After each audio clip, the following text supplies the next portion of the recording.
গ্রামের নদীর পাড়ে একটা লম্বা তাল গাছ ছিল। লোকেরা বলতো সেই গাছে এক ভূত থাকে।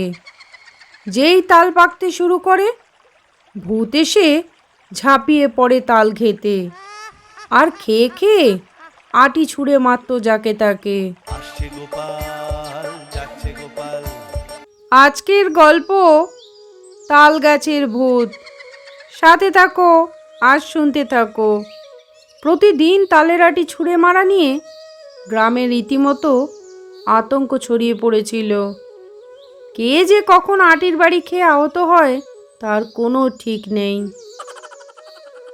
প্রতিদিন তাল খেতে খেতে একটা সময় নদীর ধারের ওই তাল গাছটার তাল ফুরিয়ে যায়। ঠিক তখনই ভূতের চোখ যায় গোপালের বাড়ির তাল গাছে। গোপালের বাড়ির তাল গাছটি ছিল একেবারে ঠাসা তালে ভরপুর। ভূত তখন আনন্দে বলতে লাগে, গোপালের তাল গাছে নেব আমি ঠাই, তালের গন্ধে আমি আনন্দে গান গাই। এরপরে ভূত সোজা গোপালের বাড়ির তাল গাছে। ওই সময় গোপালের মেয়ে বাইরে উঠোনে খেলা করছিল। ভূত তখন তাল গাছে বসে তাল চিবাচ্ছিল। হঠাৎ তার মনে হলো, আচ্ছা, তালের আটিগুলো কোথায় ফেলবো? ওই তো, ওই বাচ্চা মেয়েটির মাথায় ছুঁড়ে মারি। তাল খেয়ে ভূত আটিগুলো ছুঁড়ে ছুঁড়ে গোপালের মেয়ের মাথায় মারতে থাকে, আর মেয়েটি তখন চিৎকার করে কাঁদে। সেই সময় গোপালের স্ত্রী তাড়াতাড়ি করে বেরিয়ে আসে। এসে দেখে বাইরে উঠোনে কত তালের আটি পড়ে। এরপর গোপালের স্ত্রী মেয়েকে নিয়ে ঘরের ভেতর চলে যায়। তার কিছুক্ষণ বাদেই গোপাল এসে ডাকাডাকি শুরু করে, বলি, ও গিন্নি, গেলে কই? তাড়াতাড়ি এসো, আমার বড্ড খিদে পেয়েছে, ভাতটা বাড়ো। ওগো, তুমি এসেছো? এরপর গোপালের স্ত্রী গোপালকে সব বিস্তারিত বলে। ওগো, আজকে আর রান্না করতে পারিনি, তুমি যাও হাত মুখ ধুয়ে নাও, আমি ততক্ষণে ভাত আর মাছ ভাজা করে দিচ্ছি। গোপালের স্ত্রীর মাছ ভাজার গন্ধ শুকে ভূত বলতে লাগলো, খাও মাও খাও, আমি মাছ ভাজা খাও। অনেক দিন হয়ে গেছে, তাল খেতে খেতে জিভে চড়া পড়ে গেছে, এখন একটু মাছ ভাজা খেয়ে আসি। গোপালের স্ত্রী মাছ ভাজা নামিয়ে একটু ঘরে গেছে। ঠিক সেই মুহূর্তে তালভূত এসে সব মাছ খেয়ে পালিয়েছে। এদিকে গোপাল খেতে বসে যায়, কিন্তু গোপালের স্ত্রী ভাত বাড়তে গিয়ে দেখে একটাও মাছ নেই। এরপর গোপালকে আবার সব বলতে থাকে। সেদিন ওই রাতের বেলা সবাই যখন ঘুমিয়ে পড়ে, আচ্ছা, তোরা শান্তিতে ঘুমাবি, দাঁড়া, দেখাচ্ছি তোদের মজা। এই কথা বলে তাল গাছে বসে তাল চিবিয়ে খেতে লাগলো, আর আটিগুলো গোপালের বাড়ির চালে ফেলতে লাগলো। কি, এটা কিসের শব্দ? আমি তো ঘুমোতে পারছি না। ওগো, তোমাকে বললাম না, সকাল থেকে যে কি হচ্ছে কিছুই বুঝতে পারছি না। এরপর গোপাল হেরিকেন হাতে বাইরে বেরিয়ে আসে।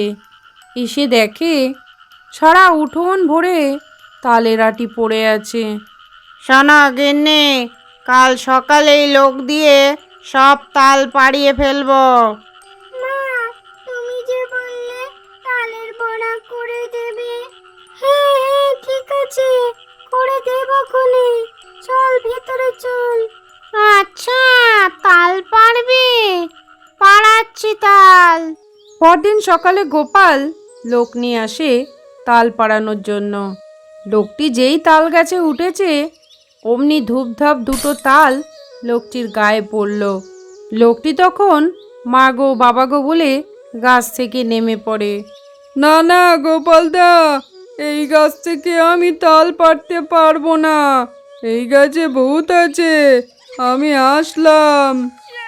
গোপালের স্ত্রী ওই দুটো তাল দিয়ে মেয়ের জন্য বড়া বানাতে বসলো।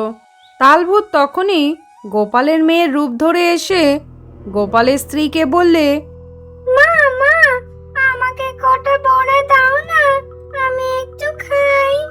সে কি, ঘরে এসে খা? না মা, তুমি দু চারটে দাও না হাতে। গোপালের স্ত্রী দু চারটে বড়া ভূতকে দিয়ে দেয়, আর ভূত মজা করে খেতে থাকে। একটু পরেই গোপালের স্ত্রী কিছু বড়া নিয়ে ঘরে যায় গোপালকে দিতে। ঘরে গিয়ে গোপালের স্ত্রী চোখ কপালে। ঘরে মেয়ে তার বাপের পাশে বসে আছে। তাহলে জানলায় কে? কিরে, তুই যে এইমাত্র জানলা দিয়ে বড়া চাইলে, কই মা? আমি তো চাইনি, আমি তো বাবার সাথে বসে গল্প করছি। এরপর তারা তিনজনে বাইরে বেরিয়ে এসে যা দেখলো, সেই তালভূত রান্নাঘরের জানলা দিয়ে হাত বাড়িয়ে তালের বড়া তুলে তুলে খাচ্ছে।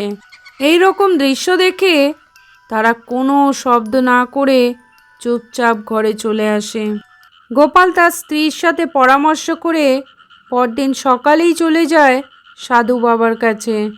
সব কিছু শুনে সাধু বাবা বললেন, শোনো গোপাল, আমি বুঝেছি, তুমি এই বাটিটা নিয়ে যাও। যখনই তোমার স্ত্রী মাছ ভাজবে, মাছ চাইতে আসলে এই বাটিতে করে দিতে বলবে, তাহলেই দেখবে ও সেখানেই ভস্ম হয়ে যাবে। গুরুদেবের কাছ থেকে সেই বাটি নিয়ে গোপাল বাড়ি চলে আসে। গোপাল বাড়ি এসে তার স্ত্রীকে সাধু বাবার সমস্ত কথা বলে এবং বাটিটা তার হাতে দেয়। পরদিন দুপুরে গোপালের স্ত্রী মাছ ভাজতে বসে। ঠিক তখনই তালভূত গোপালের মেয়ের রূপ ধরে এসে তার কাছে মাছ চায়, আর গোপালের স্ত্রীও ওই বাটি করে মাছ দেয় এবং বাটি হাতে দেওয়ার সাথে সাথেই তালভূত ওখানেই ভস্ম হয়ে যায়। বাঁচা গেল, এবারে মাছ ভাজা তালের বড়া আমরা একটু শান্তিতে খেতে পাবো। তারপর থেকে গায়ের তাল গাছ শান্ত, গোপালের বাড়ি আবার হাসি আনন্দে ভরে ওঠে। এই গল্পের শেষে একটা কথা বলাই যায়, ভূত হোক বা মানুষ, গোপালের বুদ্ধির সামনে কেউ দাঁড়াতে পারে না।